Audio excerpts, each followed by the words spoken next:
યુવકનું અપહરણ કરી લૂંટ ચલાવનારા ઝડપાયા. સુરતમાં પોલીસે 4 લોકો પૈકી 3 આરોપીને દબોચ્યા.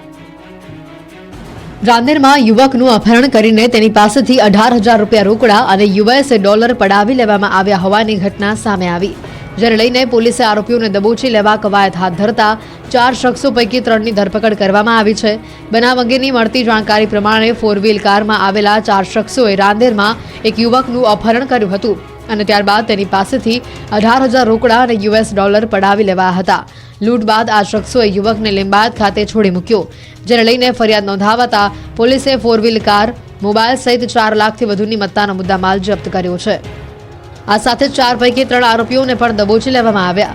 ઝડપાયેલા આરોપીઓ પૈકી કૈલાશ ઉર્ફ કૈલિયા આધાર પાટીલ અગાઉ 6 ગુનાનો આરોપી છે, જ્યારે દયાવાન ઉર્ફ બંટી વિરુદ્ધ પણ 3 ગુના નોંધાઈ ચૂક્યા છે. જાણે કે ઘોર કળિયુગ આવ્યો. દીકરાએ બાપને ગળે ટૂંપો દઈ ઘરને લૂંટ્યું. દત્તક પુત્રએ એવી કરતૂત કરી કે પિતા અને પુત્રના સંબંધને લાંછન લગાડ્યું. દત્તક લીધેલા દીકરાએ બાપની હત્યા કરી નાખતા સુરત શહેરમાં ખળભળાટ મચી ગયો. પૈસાની લાલચમાં પિતાનું ગળું દબાવી મોતને ઘાટ ઉતારી દીધો. તેટલું જ નહીં, ફ્લાઇટથી કોલકાતા તે ભાગી ગયો, પરંતુ કાયદાના લાંબા હાથ સામે આ હત્યારાનો હાથ ટૂંકો પડ્યો અને પોલીસે CCTVથી આ હત્યારાને ઝડપી લીધો. મહત્વનું છે કે ઉધના પોલીસ સ્ટેશન વિસ્તારમાંથી 2 દિવસ પહેલા ઘરમાંથી આધેડની લાશ મળી આવી હતી. આ ઘટનામાં હત્યા થઈ હોવાનું સામે આવતા પોલીસે તપાસ શરૂ કરી હતી. ત્યારે આધેડની હત્યા અન્ય કોઈએ નહીં પરંતુ દત્તક લીધેલા પુત્રએ જ કરી હોવાનું સામે આવ્યું. તેણે કોલકાતાથી આવી ઘરમાં ચોરી કરતા સુતેલા પિતા જાગી જતા ગળું દબાવી હત્યા કરી રોકડા રૂપિયા અને દાગીના સાથે મોબાઈલ ફોન ચોરી કરી તે પલાયન થયો. જોકે પોલીસે આરોપીને કોલકાતાથી ઝડપી પાડી તેના વિરુદ્ધ કાયદેસરની કાર્યવાહી હાથ ધરી છે. હોડીને લઈને વેરાવળના માછીમારો મુશ્કેલીમાં. માત્ર 150 જ હોડીઓ મૂકવાની જગ્યા મળી. વેરાવળના ભીડિયા બંદર વિસ્તારમાં માછીમારો પર મોટી આફત આવી પડી. અહીંના બંદર વિસ્તારમાં ફેઝ 2 નું કામ ચાલી રહ્યું છે અને જેના કારણે રસ્તો બંધ કરી દેવાયો છે. જેના કારણે માછીમારોની 500 જેટલી હોડીઓ લાવવા અને લઈ જવામાં મુશ્કેલી પડી રહી છે. હોડીઓ મૂકવા માટેની જગ્યા ન હોવાથી માછીમારોએ વૈકલ્પિક જગ્યાની માંગ કરી હતી, પરંતુ 500ની જગ્યાએ 150 હોડી જેટલી જગ્યા ફાળવવામાં આવતા માછીમારો રોષે ભરાયા છે. 6ઠ્ઠા મહિનામાં આ મામલે સંબંધિત વિભાગમાં જાણ કરી હોવા છતાં માત્ર 150 હોડી લાંગરી શકાય તેટલી જ જગ્યા ફાળવવામાં આવી, જેના કારણે કેટલાય માછીમારોના ધંધા ઠપ થઈ ગયા છે. પોતાની વેદના ઠાલવતા માછીમારોનું કહેવું છે કે તેમનો ફક્ત એક કિનારો હતો, તે પણ બંધ કરી દેવાતા હવે માછીમારો માછીમારી કરવા પણ જઈ શકતા નથી, જેથી તેઓનું ગુજરાન ચલાવવું મુશ્કેલી ભર્યું બની રહ્યું છે. મુશ્કેલીઓના વમળમાં ફસાયેલા માછીમારો પૂરતી વૈકલ્પિક જગ્યા મળે તેવી માંગ કરી રહ્યા છે. આધાર કાર્ડમાં KYCની પડોજણ વચ્ચે વધુ એક મુશ્કેલી. અમદાવાદમાં વિદ્યાર્થીઓના અપાર કાર્ડ બનાવવા શિક્ષકો ધંધે લાગ્યા. રાજ્યમાં આધાર કાર્ડમાં KYCની સમસ્યાનું હજી નિરાકરણ નથી આવ્યું. ત્યારે આ જ પ્રકારની અન્ય સમસ્યા અમદાવાદની શાળાઓમાં જોવા મળી રહી છે. અમદાવાદની શાળાઓમાં વિદ્યાર્થીઓના અપાર ID કાર્ડ બનાવવામાં શિક્ષકોને પારાવાર મુશ્કેલી પડી રહી છે. શાળાઓમાં GR અને આધાર કાર્ડમાં ભૂલોના કારણે વિદ્યાર્થીઓનું અપાર ID બની શકતું નથી. જન્મ તારીખમાં ભૂલો કે વ્યાકરણની ભૂલોના કારણે આધાર કાર્ડ લિંક થવામાં મુશ્કેલી પડી રહી છે. તો બીજી તરફ શિક્ષકો અભ્યાસના ભોગે અપાર IDની કામગીરી કરી રહ્યા હોવાનું તેમણે જણાવ્યું છે. આપને જણાવી દઈએ કે અપાર કાર્ડ એક પ્રકારનું ડિજિટલ ID કાર્ડ છે, જેની મદદથી વિદ્યાર્થીઓના માર્કશીટ સહિતના તમામ ડોક્યુમેન્ટ્સ ડિજિટલ સ્વરૂપે એક જ જગ્યાએ સાચવી શકાય છે. મહત્વનું છે કે ધોરણ 9 થી 12ના તમામ વિદ્યાર્થીઓના અપાર ID બનાવવા માટે આદેશ કરવામાં આવ્યો છે. વિદ્યાર્થીઓને તેમના પરિણામો, સર્વાગ્રાહી મૂલ્યાંકન રિપોર્ટ કાર્ડ તેમજ ઓલિમ્પિયાડ, રમતગમત એવોર્ડ્સ, સ્કિલ ટ્રેનિંગ સહિતના વિવિધ પ્રકારના રેકોર્ડ્સને ડિજિટલી બનાવશે. ભરૂચમાં વિદ્યાર્થીઓને મળી મોટી રાહત. પાસ કઢાવવા માટે 3 કાઉન્ટર શરૂ કરાયા. દિવાળી વેકેશન પૂર્ણ થતાં જ શાળાનું નવું શૈક્ષણિક સત્ર શરૂ થઈ ચૂક્યું છે. ત્યારે ગ્રામ્ય વિસ્તારોમાંથી બસમાં અપડાઉન કરતા વિદ્યાર્થીઓને પાસ કઢાવવા પડતા હોય છે.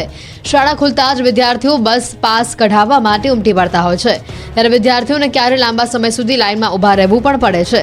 જોકે ભરૂચ સિટી સેન્ટર બસ ડેપોમાં એકના સ્થાને 3 કાઉન્ટર હવે શરૂ કરવામાં આવ્યા છે. પાસના 3 કાઉન્ટર હોવાથી વિદ્યાર્થીઓ સહેલાઈથી અને ઝડપથી બસ પાસ મેળવી શકે છે. 3 કાઉન્ટર શરૂ કરાતા વિદ્યાર્થીઓને લાંબી કતારોમાં ઊભા રહેવું પડતું નથી અને સાથે જ બસ ડેપોમાં વિદ્યાર્થીઓની ભીડ પણ થતી નથી. વિદ્યાર્થીઓના પાસ કઢાવવા માટેના જરૂરી ડોક્યુમેન્ટ્સનું લિસ્ટ પણ ડેપોના કાઉન્ટર પર મૂકવામાં આવ્યું છે. જો કે વિદ્યાર્થીઓ શાળામાંથી પોતાના CTS નંબર મેળવી લેવાનો રહેશે, જેથી વિદ્યાર્થીઓના ડેટા ઈ-પાસમાં સિસ્ટમમાં નાખવાની સરળતાથી મળી શકે. આમ ડેપો સંચાલકના આયોજનથી વિદ્યાર્થીઓમાં ખુશીનો માહોલ જોવા મળી રહ્યો છે. વાપીમાં વિકાસ કામોને વેગ મળ્યો. ઉર્જા મંત્રીએ વીજ સબ સ્ટેશનનો આરંભ કરાવ્યો. વર્ષ 2027 સુધી ગુજરાત રાજ્યની 100% વીજ જરૂરિયાતને રિન્યુએબલ એનર્જી દ્વારા પૂરી કરવાના લક્ષ્ય સાથે ગુજરાત સરકાર આગળ વધી રહ્યું છે. કુદરતી ઉર્જા ક્ષેત્રમાં ગુજરાત સમગ્ર દેશમાં પહેલા નંબરે છે. ત્યારે રાજ્યના નાણાં અને ઉર્જા મંત્રી કનુ દેસાઈએ વાપીમાં 266 કેવી વીજ સબસ્ટેશનનું ભૂમિપૂજન કર્યું. વાપીના ચલા અને છેરીમાં ઉર્જા મંત્રીના હસ્તે 2 નવા 66 કેવીના ક્ષમતાવાળા વીજ સબસ્ટેશન માટેના કામનો આરંભ કરાવવામાં આવ્યો. વાપી અને ચેરીમાં નવા શરૂ થનારા વીજ સબસ્ટેશન થકી હજારો ગ્રાહકોને તેનો લાભ મળશે. ઘરેલું વીજ જરૂરિયાતોની સાથે ઔદ્યોગિક અને ખેતી માટે પણ પૂરતો વીજ પુરવઠો પૂરો પાડી શકાશે.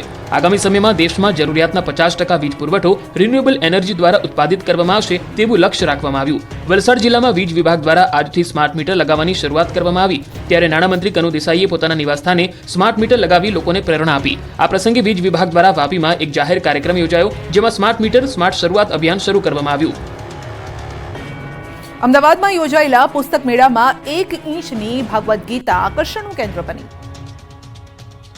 માત્ર 1 ઇંચની ગીતામાં 400 પેજ અને 18 અધ્યાયનો સમાવેશ. સાંભળીને ચોંકી જશો, પરંતુ આ હકીકત છે. અમદાવાદના સાબરમતી રિવરફ્રન્ટ ખાતે આંતરરાષ્ટ્રીય પુસ્તક મહોત્સવ યોજાયો, પરંતુ આ પુસ્તક મેળામાં હાલ કોઈ સૌથી વધુ આકર્ષણનું કેન્દ્ર હોય તો તે છે 1 ઇંચની ભગવદ્ ગીતા. અમદાવાદના બુક વિક્રેતાએ તૈયાર કરી 1 ઇંચની ભગવદ્ ગીતા.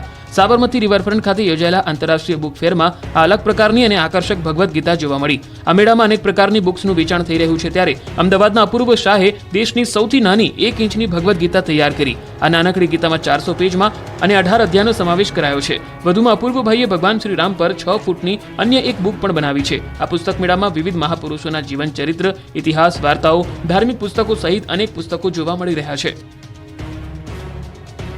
ડાકોરમાં લાખો રૂપિયાના ખર્ચે બનેલા વોટર એટીએમ ખાઈ રહ્યા છે ધૂળ.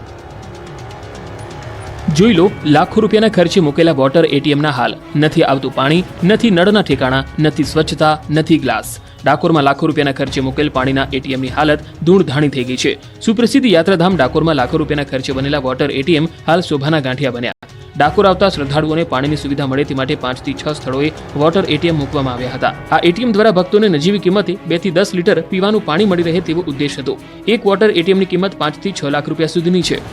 પણ તંત્રની બેદરકારીના કારણે બધા જ એટીએમ બંધ હાલતમાં છે. જાળવણી કરવામાં ન આવતા એટીએમની હાલત બદતર થઈ ગઈ છે. ત્યારે આ અંગે શહેર ભાજપ પ્રમુખે અધિકારીઓ પર, ખાસ કરી તત્કાલીન ચીફ ઓફિસર પર ભ્રષ્ટાચારના આરોપ લગાવ્યા. સાથે જ હાલ ફરજ પરના અધિકારીઓને મશીન ચાલુ કરવા સૂચન પણ કર્યું. તો પ્રજાના પૈસે પગાર મેળવતા અધિકારીઓ પ્રજાની સુખાકારી માટે ક્યારે આ મશીન ચાલુ કરાવે છે તે જોવું રહ્યું. સુરત હીરા ઉદ્યોગે ગુમાવી ચમક. મદદ માટે રત્ન કલાકારોએ લગાવી ગુહાર. સુરત ડાયમંડ વર્કર યુનિયનની ચીમકી. સુરત સહિતના ડાયમંડ ઉદ્યોગ મંદીના કારણે ડગમગી ગયો છે. હીરા ઉદ્યોગ તેની ચમક ખોઈ બેઠો છે, જેને લઈ રત્ન કલાકારોની હાલત કફોડી થઈ ગઈ છે. ત્યારે હવે રત્ન કલાકાર મંડળે મદદની ગુહાર લગાવી સુરતના હીરા ઉદ્યોગને મંદીમાંથી બહાર કાઢવા માટે રજૂઆત કરી છે. રત્ન કલાકારોની મદદ કરવા માટે મુખ્યમંત્રીને રજૂઆત કરવામાં આવી. સુરત ડાયમંડ વર્કર યુનિયને ચીમકી આપી છે કે જો સરકાર દ્વારા કોઈ આર્થિક પેકેજ કે મદદ ન કરવામાં આવે તો આગામી દિવસોમાં વિરોધ કરાશે. રત્ન કલાકારોના હિતમાં સરકાર નિર્ણય નહીં લે તો રત્ન કલાકારોને જાગૃત કરાશે. આવનારી ચૂંટણીમાં કોને મત આપવો અને કોને ન આપવો તે રત્ન કલાકારો નક્કી કરશે. આ અંગે શ્રમ અને રોજગાર સહિત ઉદ્યોગ મંત્રીને પત્ર પાઠવી